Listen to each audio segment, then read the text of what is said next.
Senhoras e senhores parlamentares, encerrando o ano de 2022, cabe-me aqui, como vice-líder que fui honradamente do governo Jair Bolsonaro, trazer registros importantes que marcaram esses 4 anos do Brasil.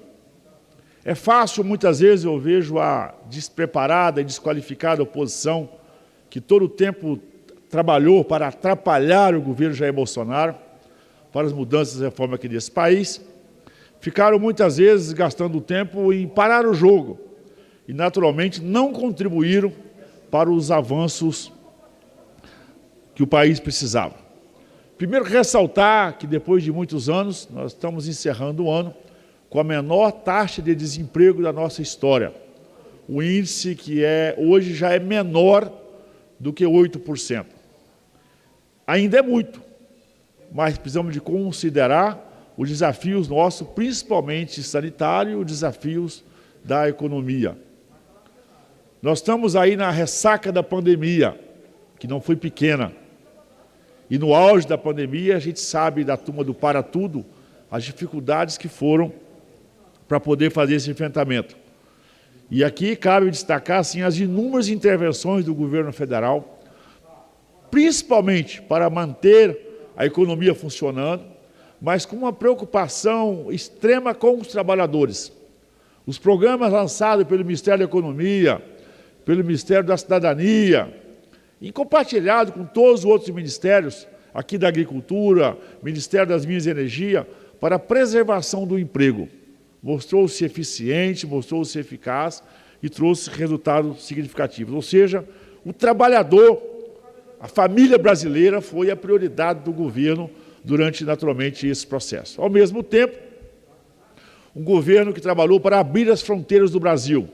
Nós somos um país de exportação e, naturalmente, as relações comerciais construídas, liderado nesse ato final agora pelo ministro França do nosso Itamaraty, mas pela ministra Tereza Cristina e Marcos Montes na Agricultura, Ministério das Minas e Energia, trouxeram ganhos consideráveis para o Brasil.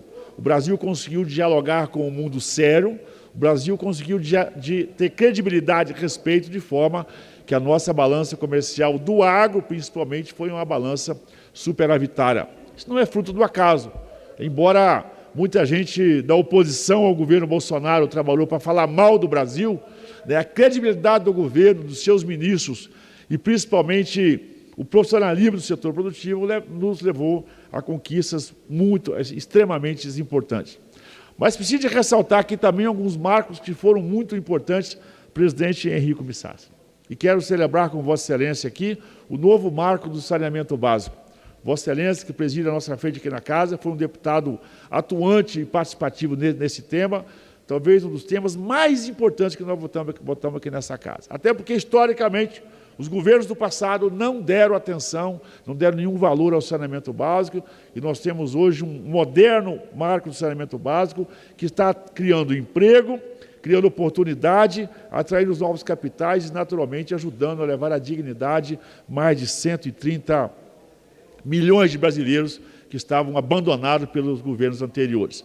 Mas temos que destacar também o novo marco de ferrovia, importante para repensarmos a malha logística nesse país e, claro, naturalmente, o Ministério da Infraestrutura, liderado pelo então ministro Tarcísio, que agora, para nosso orgulho, é o nosso governador do Estado de São Paulo, e agora o ministro Marcelo, que redescobriu essa forma inteligente de pensar a malha viária, a malha portuária, a malha ferroviária, e o Brasil começou realmente a deslanchar, porque esses gargalos começaram, o Brasil, os países continentais, os gargalos começaram a ser superados. Portanto, é o encerramento de um ciclo, desse governo, que fez contribuições importantes para melhorar a vida de todos os brasileiros. Um governo que teve a hombridade de ouvir o setor produtivo, de dialogar com o setor produtivo.